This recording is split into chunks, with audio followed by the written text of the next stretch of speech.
Merhaba, hoş geldiniz. Almanya'nın habercisi devam ediyor. Ben Cumhur Eşin. 12 senelik Almanya tecrübelerimi buraya entegrasyonu en iyi şekilde, en verimli şekilde yapmak için sizlere aktarmaya çalışıyorum.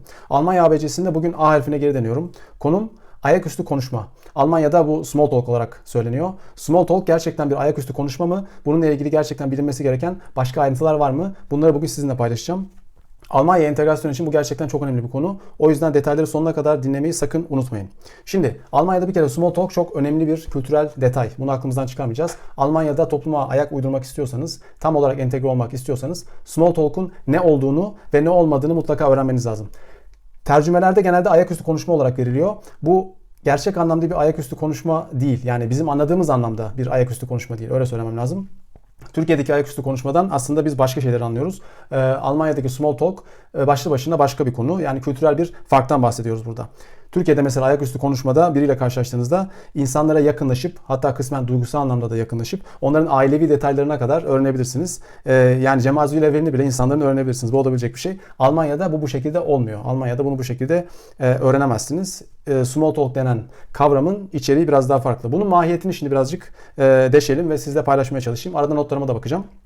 Şimdi small talk'un karşılığı yurt dışından geliyorsanız ayaküstü konuşma mıdır? Cevap hayır. Kesinlikle hayır. Ben small talk'u şu şekilde bir sözlük açıklaması gibi aslında açıklamaya çalıştım. Duygusal anlamda yakınlaşmadığın ama fiziksel olarak karşılaştığın insanla yapılacak ayaküstü sohbet. Yani ne diyoruz? Duygusal anlamda bir yakınlaşma yok ama fiziksel olarak karşılaştığın insanla yapabildiğin bir ayaküstü sohbet. Bunun kendi içerisinde, kültür içerisinde alışılmış olan, alışılagelen kuralları var. Bunları şimdi sizlerle yavaş yavaş paylaşmaya çalışacağım.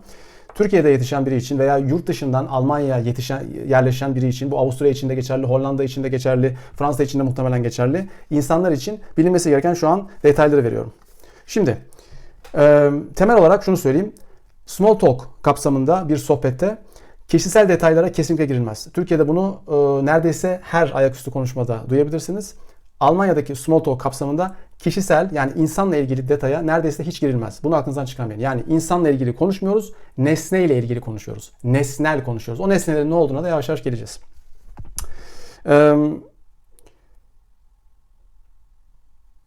Burada ayaküstü konuşma veya small talk genelde tanışıklık olmayan bir insanla yapıldığı için burada genelde nasılsın, iyi misin, nasıl gidiyor, yuvarlanıp gidiyoruz falan gibi sözler yoktur. Çünkü nasılsın o kişiyle ilgili bir sorudur. Dediğim gibi kişisel detaylara önem verilmediği için bu tarz soruları, bu tarz iletişimleri bir kere saf dışı bırakıyoruz. Bunlarla hiç ilgilenmiyoruz bir kere. Bu çok önemli bir ayrıntı. Tamamen nesne ilerliyor dedim. Ve burada çok sevilen, çok sabitlenmiş konular vardır. Neredeyse herkes bu konulardan ayaküstü konuşmaya girer Almanya'da. Bunu aklımızdan çıkarmayacağız.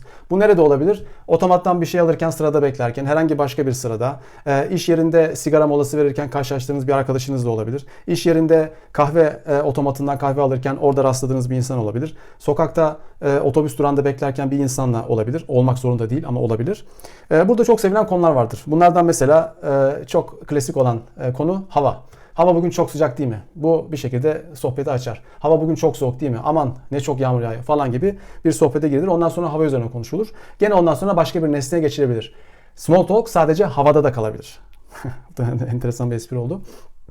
İş yerinde mesela iş yerinin çok stresli olduğu ile ilgili bir konu açılabilir. İş yerinde veya aynı şirkette çalıştığınız bir insanla small talk yapıyorsanız, ah çok stresli değil mi? Bu arada çok yoğunluk var. Sizde de aynı yoğunluk var mı? Projeler çok geliyor veya gelmiyor falan gibi enteresan konular olabilir.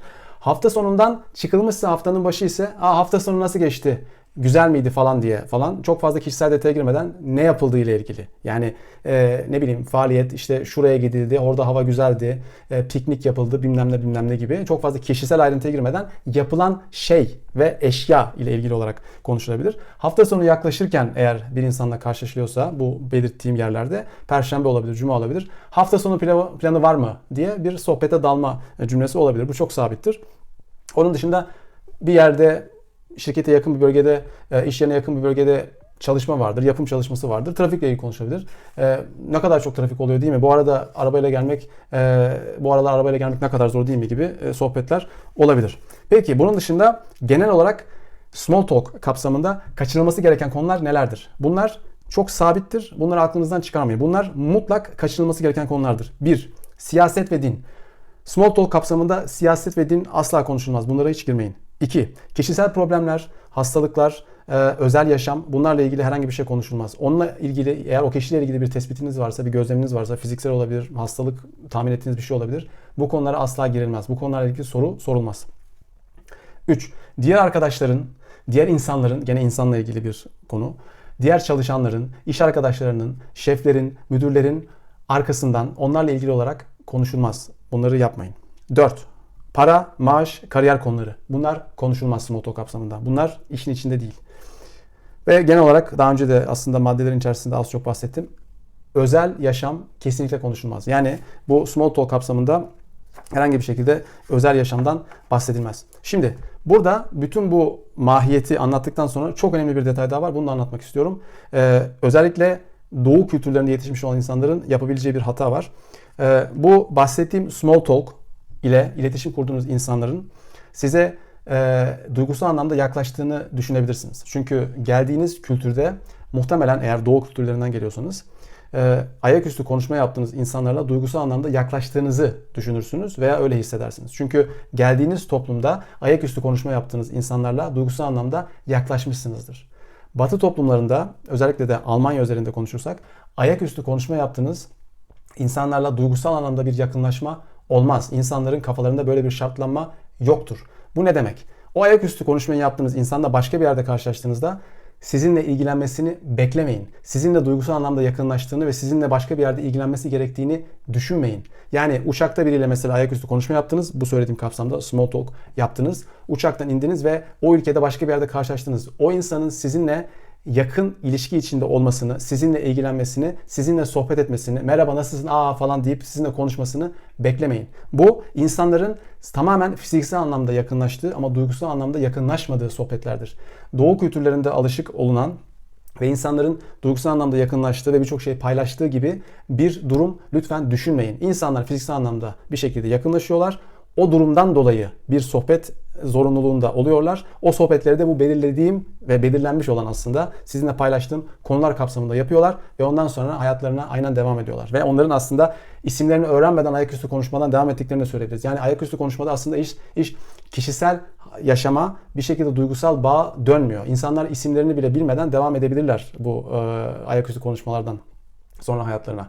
Bu zaten genelde de böyle olur. Bunu aklınızdan çıkarmayın. Böyle bir duygusal beklenti içine girmeyin ve insanlar daha sonrasında sizinle başka bir ortamda ilgilenmediğinde de kesinlikle ve kesinlikle bunu yanlış anlamayın. En önemli vermek istediğim mesaj aslında bu. Bunu aklınızdan çıkarmayın. Umarım bu ayaküstü konuşma, bu tabii Almanya özelindeki small talk konusundaki ayrıntılarım sizin için faydalı olmuştur. Almanya entegrasyon için çok önemli bir konu olduğunu söyledim. O yüzden bunu aklınızdan çıkarmayın ve buradaki ayrıntıları da lütfen kendi iletişiminizde, kendi insanlarla karşılaştığınız yerlerdeki iletişiminizde, ayaküstü konuşmalarınızda bu detayları aklınızdan lütfen çıkarmayın. Mutlaka faydasını göreceksiniz diyorum ve bir sonraki videomda görüşmek üzere diyorum. Kendinize çok iyi bakın.